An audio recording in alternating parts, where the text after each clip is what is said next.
राज्यातील रस्ते वाहतूक पोलिसांच्या वर्तणुकीबाबत आणि दंड वसुलीच्या पद्धतीबाबत अनेक तक्रारी समोर येत असतानाच वाहतूक विभागाचे अप्पर पोलीस महासंचालक यांनी संपूर्ण राज्यभरातील ट्रॅफिक पोलिसांसाठी मार्गदर्शक सूचना जारी केल्यात। यापुढे वाहन चालकांना अडवल्यानंतर त्यांच्याशी अत्यंत सौजन्याने आणि आदराने वागण्याचे आदेश देण्यात आले असून दंड वसुलीसाठी कोणतीही अनावश्यक सक्ती करू नये असं स्पष्ट केलं आहे। दरम्यान बेशिस्त वाहन चालकांविरुद्ध करण्यात येणाऱ्या कारवाईनंतर अनेक वाहन चालकांनी दंडाची रक्कम भरली नसल्याचे समोर आले आहे।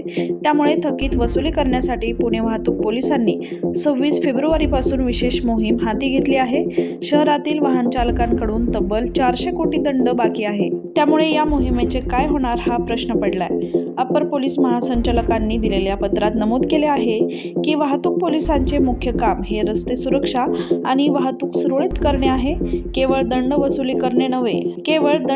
करणे नव्हे, अनेकदा पोलीस कर्मचाऱ्यांकडून वाहन चालकांची आरेरावी केली जाते आणि वसुलीसाठी दबाव टाकला जातो, ज्यामुळे पोलिसांच्या प्रतिमेवर विपरीत परिणाम होतो आणि हेच टाळण्यासाठी प्रत्येक पोलीस कर्मचाऱ्याने कर्तव्यावर असताना संयम पाळावा। वाहन चालकांना वाद घालून अपमानास्पद वागणूक देऊ नये असे निर्देशही त्यांनी दिलेत। नियमांचे उल्लंघन झाल्यास कायद्यानुसार दंड आकारा, मात्र कारवाई करताना शिस्त आणि सौजन्य राखणे आवश्यक असल्याचंही नमूद केलंय। प्रलंबित दंड वसुली मोहिमेदरम्यान वाहन चालकांना त्रास होणार नाही याची काळजी घेण्याचे आदेशही देण्यात आले आहेत।